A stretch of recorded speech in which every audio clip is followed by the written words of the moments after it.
დღეს უკვე თორცდები 152 დღე გათენდა.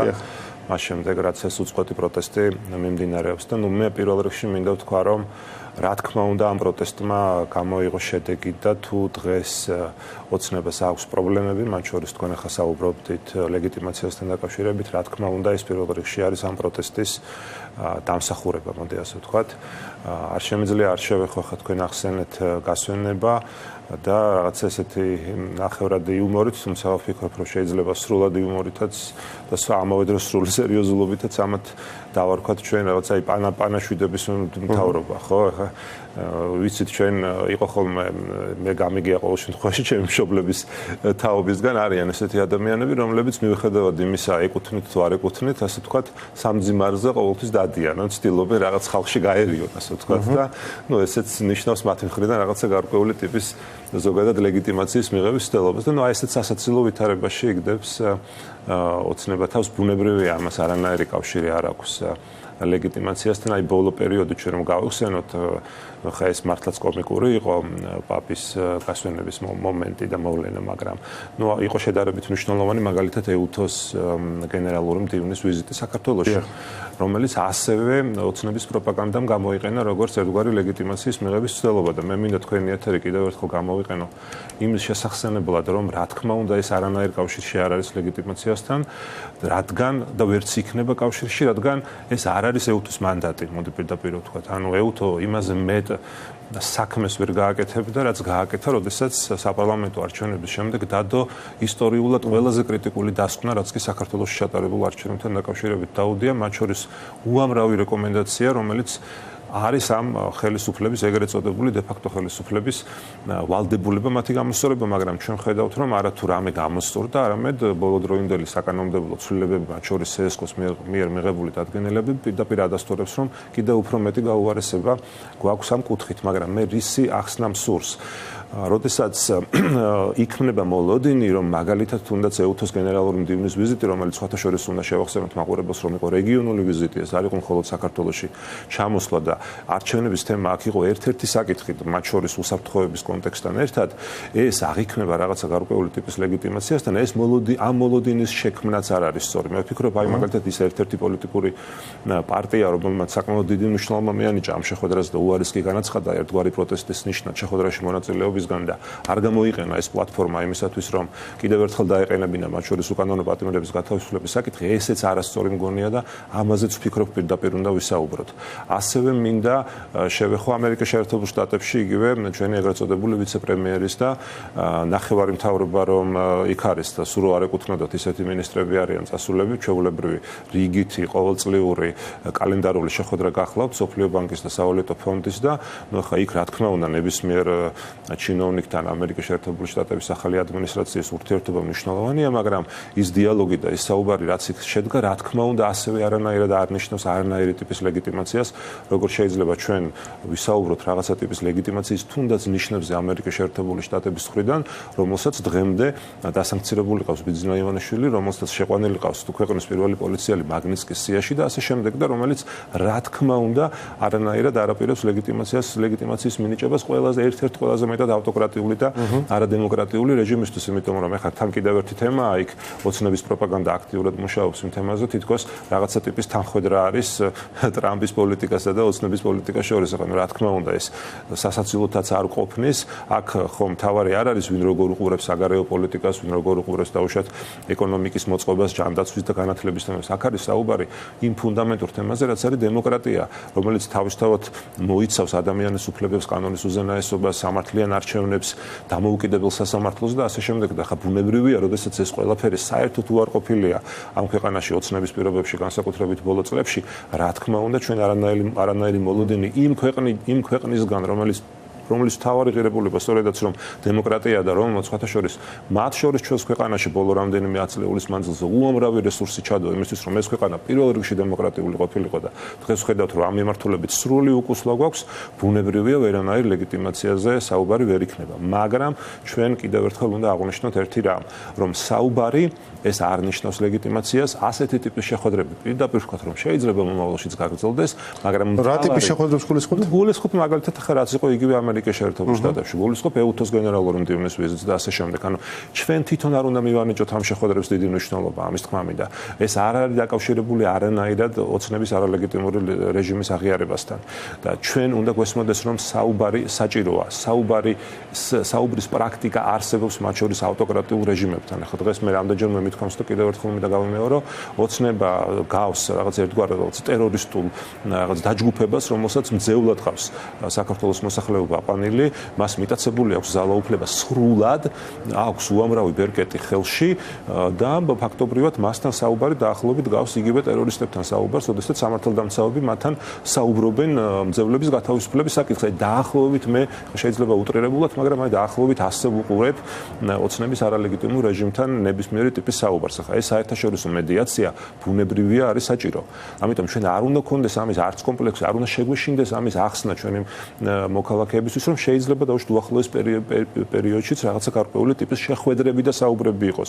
მაგრამ ეს საუბრები რაზეა, ეს არის მნიშვნელოვანი. ეს საუბრები უნდა იყოს პოლიტიკური კრიზისის დაძლევაზე და ასეც იქნება. სხვა გამოსავალი არ არის, ანუ სხვა ალტერნატივა ამ საუბრების მიღმა ხარ, რა თქმა უნდა, არ გამოდის იქიდან ბოლომდე ინფორმაცია, მაგრამ დარწმუნებული ვარ, რომ იქ თუ არის რაიმე ტიპის საუბარი, ეს არის საუბარი იმაზე, როგორ განიმუხტოს პოლიტიკური კრიზისი, მათ შორის ხელახალი არჩევნების გზით. კი, როცა ჩვენ საუბრობთ, თქვენ გაქვთ კომუნიკაცია თქვენი პარტიის წარმომადგენლებს დასავლეთის პოლიტიკურ წრეებთან. მათ შორის როგორ ხედავთ გამოსავლის გზებს აქედან? ეს არის ერთადერთი გამოსავალი აქედან ახალი არჩევნებია? ასე უყურებთ თქვენ ამ პროცესს თუ უშვებთ სხვადასხვა ალტერნატივას, რაც რამაც შეიძლება პოლიტიკური კრიზისი განმუხტოს? Ну, რა თქმა უნდა, ახალი არჩევნები ეს არის მოთხოვნა, რომელიც დღემდე ყველაზე აქტუალური მოთხოვნად რჩება. ეს პირველივე დღიდან დგას ეს მოთხოვნა, ამას რა თქმა უნდა, მე მალევე იმ რეპრესიების შემდეგ, რაც მოყვა ამ საპროტესტო აქციებს, რა თქმა უნდა, დაემატა და დღემდე მთავარ მოთხოვნად რჩება პოლიტიკური პატიმრების გათავისუფლება. Ну, ეს არის ჩვენი ერთ-ერთი მთავარი საზრუნავი და იგივე, როდესაც ბატონი გიორგი გახარია შეხვდა EUTOS გენერალურ დივანს პირისპირ, რა თქმა უნდა, მთავარი საკითხი, უმთავრესი საკითხი სწორედ უკანონო პატიმრების გათავისუფლება, მათ შორის კონკრეტულად ზეამაღლობელი საკითხი იყო და ბუნებრივია ეს ყველაფერი იმ კონტექსტში, რაც უკავშირდება ხელახალ არჩევნებს.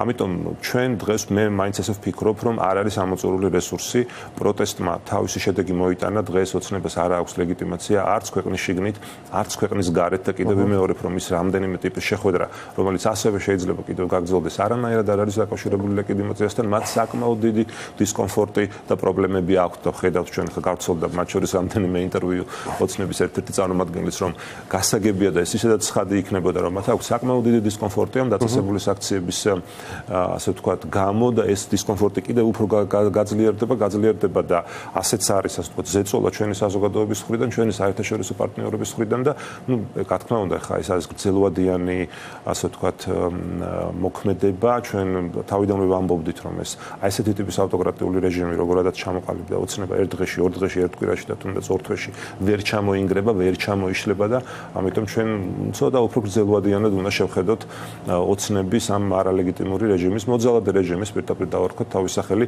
დასუსტების, ასე ვთქვათ, გეგმას და ამიტომ ნახოთ ჯერჯერობით აქ ძალიან მნიშვნელოვანი არის ასევე საგარეო ფაქტორები. ახლა ჩვენ ვხედავთ, რომ დღეს გვაქვს საკმაოდ მნიშვნელოვნად განსხვავებული საგარეო ვითარება, ვიდრე ეს იყო იგივე 5 თვის წინ, როდესაც დაიწყო პროტესტი და ამ ყველაფრის გათვალისწინებით ჩვენ არ უნდა შეგვეშინდეს ვისაუბროთ გარკვეულ ცვლილებებზე. ახლა მე ნამდვილად არ ვარ მზად დღეს იმისთვის, რომ ვთქვა, რომ რა კონკრეტულ ცვლილებებზე შეიძლება ვისაუბროთ, მაგრამ ის რომ ამ ცვლილებებზე საუბარი უნდა დაიწყოს, ჩემი აზრით ეს არის სწორი. იმიტომ რომ დღეს კიდევ ვიმეორებ, ჯერ ერთი არის ის, რომ უკვე საკმაოდ დიდი დრო არის გასული და პროტესტმა მიაღწია ძალიან მნიშვნელოვან შედეგებს, რაც უკავშირდება ოცნების რეჟიმის არალეგიტიმურობას. ეს ერთის მხრივ, რა თქმა უნდა, ეს პროტესტი უნდა გაგრძელდეს და ჩვენ ყველაფერი უნდა გავაკეთოთ დარჩეთ ამ პროტესტის ნაწილად და გავაძლიეროთ ეს პროტესტი, მაგრამ ტაქტიკური და სტრატეგიული ცვლილებებზე საუბრის დაწყების დრო არის, მე ასე ვფიქრობ. ოპოზიციურ ველზე გულისხმობ პარტიულ ჭრილში თუ გულისხმობ ზოგადად პროტესტის დიდ წილად გულისხმობ პოლიტიკურ ჭრილში, იმიტომ რომ დღეს შეიძლება მოიცავდეს ეს პარტიების პოზიციონირებას, მათ ორგანიზაციულ ნაწილს თუ რას გულისხმობთ მაინც აი ყველაფერს რაც არის დაკავშირებული იმასთან, რომ პოლიტიკური პარტიების როლი გახდეს უფრო აქტიური და უფრო ეფექტური. უფრო ეფექტური. აქ ეს ფართო საკითხია, კომპლექსური საკითხია, კიდევ მეორე არ ვარ დღეს მზად იმისთვის, რომ რაღაცა კონკრეტულ იდეებზე ვისაუბრო, მაგრამ ერთადერთი რაც შემიძლია ვთქვა, ეს ჩემი მოსაზრება, რომ დღეს უნდა დაიწყოს საუბარი ცვლილებებზე, იმიტომ რომ ცნობილი ფაქტია, ცნობილი გამოთქმაა და ჩვენზე გაცილებით ჭკვიანი ადამიანების მიერ არსებული მიგნება, რომ არ შეიძლება აკეთო ერთი და იგივე რამ და ელოდო განსხვავებულ შედეგებს, ხო? ამაზე მე მგონი ყველა ვთანხმდებით, ამიტომ ცვლილება ეს არის ესეთი ყველა ცოცხალი ორგანიზმის და ცოცხალი ორგანიზმია ეს პროტესტიც შემადგენელი ნაწილი და პირიქით ცვლილება უნდა მოხდეს უკეთესობისკენ, უფრო მეტი ეფექტურობისკენ და ასე შემდეგ. დღეს მე მაინც ვფიქრობ, რომ თუ ჩვენ რამე არ შევცვალეთ, კიდევ ვიმეორებ, თუ ჩვენ სამომრჩევლებთან ერთად არ შევთანხმდით რაღაც ახალი ტიპის ტაქტიკულ და სტრატეგიულ გეგმაზე, ისეთი ტიპის ავტოკრატიული რეჟიმი, როგორც არის დღევანდელი ოცნება, რთული დასამარცხებელია და არც ამის თქმის არ უნდა შეგვეშინდეს. ანუ ჩვენ ცოტა მეტად უფრო გამბედავები უნდა ვიყოთ, სიმართლეს უნდა შევხედოთ თვალებში და ის რომ მაგალითად დღეს მე ვამბობ, რომ ამ რეჟიმის დამარცხება არ არის ადვილი, ეს არ უნდა ნიშნავდეს, რომ ვინმეზე ნაკლებად ანგული შემტკივა, ან ვინმეზე ნაკლები სიმამაცე მაქვს იმასთან დაკავშირებით, თუ როგორ ვებრძოლოთ ამ რეჟიმს. ამიტომ ცვლილება აქ არის ერთი საფრთხე, რასაც ყველა იაზრებს გონი და ყველა ხედავს. როგორც ავტორიტარიზმის დამყარებას აქ თავისი კონკრეტული ტექსტბუქი ხო ერთგვარი ხო სადაც გაწერილია როგორ ყალიბდება ქვეყნებში ავტორიტარიზმი და აქ ველოსიპედის გამოგონება ავტორიტარებს არ ჭირდებათ ინსტინქტები მათ მსგავსი მოქმედებებისკენ უბიძგებთ ხო რას ზღუდავენ როგორ ზღუდავენ ვის მიჩნევენ მტრად როგორ მოქმედებენ საფრთხების მიმართ ხო და ამას ხედავთ დღეს საქართველოს რაღაც კომბინირებულ ვარიანტს ხედავთ ხო რუსეთის ბელარუსის კიდევ რამდენიმე ავტორიტარული ქვეყნის სპეციფიკური შეიძლება ქართული მახასიათებლებით მაგრამ უცნაური სისწრაფით თქვა ასე რუსეთში არ მომხდარა ბევრი ამბობს ამას. მაგრამ ამასთან ერთად არსებობს თუ რა გავლენას ახდენს ავტორიტარიზმი თავის ოპონენტებზე, ამის გამოცდილებაც არსებობს. არც ამ ხრივ არ არის რაღაც ახალს ჩვენ არ ვხედავთ, არაფერი ახალი ცისქვეშეთში. არც ეს არ არის ახალი. ანუ თუ რა დაემართა ბელარუსულ ოპოზიციას, რა დაემართა რუსულ ოპოზიციას, ხო, ამის გამოცდილება არსებობს და ეს არ არის სახარბიელო შედეგები. და თითქოს აქაც ჩვენ მივყვებით აი ამ უკვე გათელილ გზას. როგორ უნდა ავირიდოთ ეს გამოცდილება თავიდან, მათ შორის ალბათ ეს უნდა იყოს თავარი კითხვა ოპოზიციური პარტიებისათვის. თქვენ როგორ ხედავთ აი ამ ამოცანაზე პასუხს? როგორ არ უნდა გადაიქცეს ქართული ოპოზიცია რუსულ ოპოზიციად? ну, მიცით კიდევ იმეორებ, ეს ნახეთ თქვენ თვითონ თავად აღნიშნეთ, რომ ოცნება კიდევ უფრო სწრაფად აყალიბებს ავტოკრატიულ რეჟიმს, როგორც მაგალითად იგივე ეს რუსეთში მოხდა, ხო? ამიტომ რთულია ასეთი არათანაბარ პირობებში დაუპირისპირდე რეჟიმს, რომელსაც მიტაცებული აქვს ბოლომდე ძალაუფლება და ყველა ბერკეტს იყენებს იმისთვის, რომ იზალადოს საკუთარ მოქალაქეებზე დაწყებული ჯარიმებიდან დამთავრებული ფიზიკურ ძალადობაზე და ნუ ბუნებრივია აქ პოლიტიკოსებმა ყველაფერი უნდა გავაკეთოთ იმის, რომ კიდევ ვიმეორებ ჩვენი ტაქტიკა ამ მოძალადე რეჟიმთან დაპირისპირების იყოს მაქსიმალურად ეფექტური.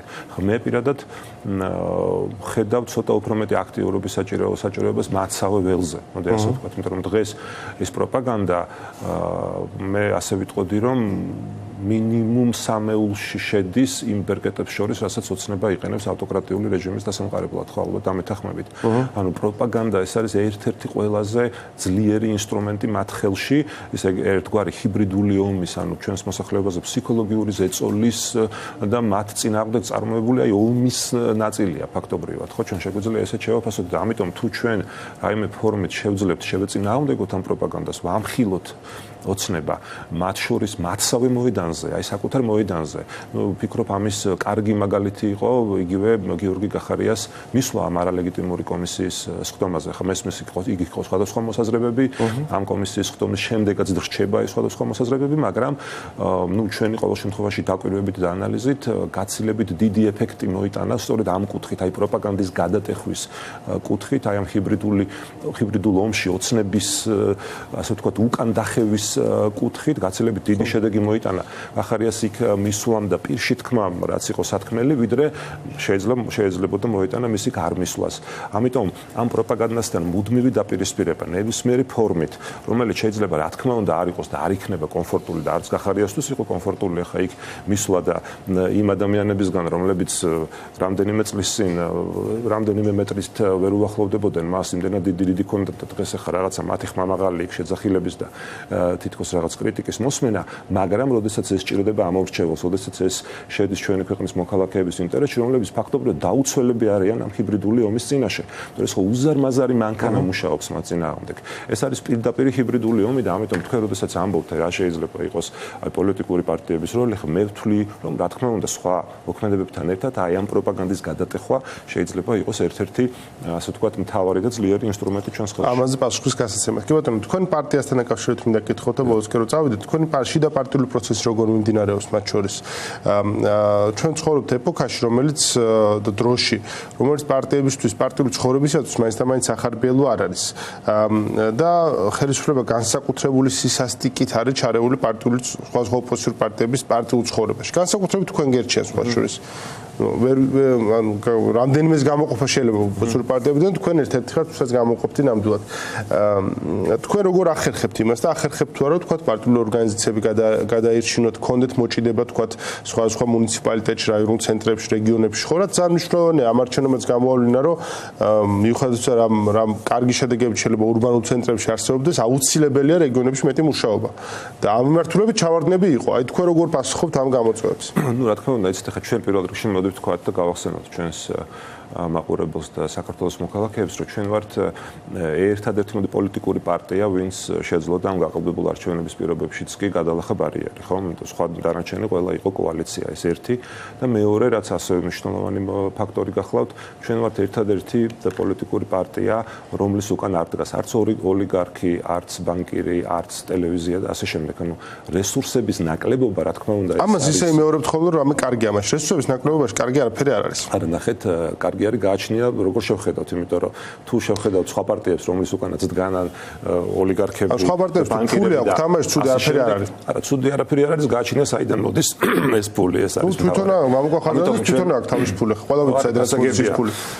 გასაგებია, მაგრამ ჩვენთვის თავარი არის, რომ ჩვენ შევდგეთ როგორც ევროპული დემოკრატიის პარტია, ეს არის აქ მთავარი და ამიტომ ჩვენთვის საჯარო და გამჭვირვალე დაფინანსება ბევრად მნიშვნელოვანია, ვიდრე რომელიმე მათ შორის ჩვენი პარტიის თუნდაც დამფუძნებლის იქნება თუ ნებისმიერი წევრის ან დავუშვათ ხარდამჭერის ფინანსები, რომელიც შეიძლება საეჭვოც კი იყოს პოლიტიკური პროცესის დაფინანსების კუთხით. ამიტომ რა თქმა უნდა ჩვენ ვაგრძელებთ მუშაობას აქტიურად, მათ შორის რეგიონებში ხა აქ თქვენ იცით რომ დიდი ამბავი მოყვა თითქოს იმ განცხადებას, ოდესაც ჩვენ ვთქვით რომ ჩვენ რა თქმა უნდა ვემზადებით შემდეგი ნებისმიერი შემდეგი არჩევნებისთვის და აქ თავისთავად იგულისხმება კიდეც ადგილობრივი თვითმმართველობის არჩევნები, რომელიც ჩვენ ძალიან დიდი იმედი გვაქვს რომ ხელახალ საპარლამენტო არჩევნებთან ერთად დაინიშნება, ამიტომ ეს პროცესი თუ არ დაინიშნება, თუ არ დაინიშნება, მაშინ იმ მომენტში, რა მომენტშიც იქნება ყველაზე სწორი დრო იმ გადაწყვეტილების მისაღებად მივიღებთ თუ არა თვითმმართველობის არჩევნებში მონაწილეობას, ჩვენ ამ გადაწყვეტილებას გამოვაცხადებთ. რა თქმა უნდა, ჯერ კიდევ არის ადრე, ჯერ კიდევ არის დრო იმისთვის, რომ ჩვენ ეს გადაწყვეტილება მივიღოთ, იმიტომ რომ ძალიან სწრაფად, დინამიურად იცვლება პროცესები როგორც ქვეყნის შიგნით, ისე ქვეყნის გარეთ და ჯერჯერობით არის დრო და ჩვენ ამ დროს ვიყენებთ, რაც მთავარია იმისთვის, რომ სწორი ტაქტიკა და სტრატეგია შევარჩიოთ ივანიშვილის მოძალადე რეჟიმის დასამართლებლად.